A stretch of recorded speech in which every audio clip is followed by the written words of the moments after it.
వాటికి భాష లేదు, మాటలు లేవు, వాటి స్వరము వినబడదు. ఇప్పుడు మీకు అర్థం అవ్వాలి.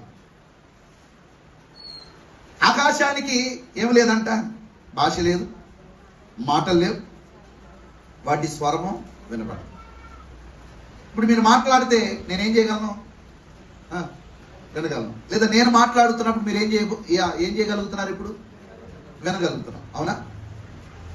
నేను దేవుని గురించి ఏదైతే మీకు చెప్తా ఉన్నానో ఈ భావాన్ని మీరు అర్థం చేసుకోగలుగుతున్నారు. దీన్నే మనం ఏమంటామంటే భాషతో భావ ప్రకటన చెప్పటం అంటాం. భాషతో భావ ప్రకటన. ఇప్పుడు నాకు తెలిసిన భాష మీకు తెలుసు, నా భావము నేను ప్రకటన చేస్తా ఉన్నప్పుడు దాన్ని ఖచ్చితంగా ఏం చేయగలుగుతున్నారు? కొద్దిగో గొప్ప నిశ్చితంగా తెలుసుకోగలుగుతా ఉన్నారు. ప్రియమైన బిడ్డలారా, ఆకాశానికి భాష లేదు, మాటలు లేవు, వాటికి నోరు లేదు.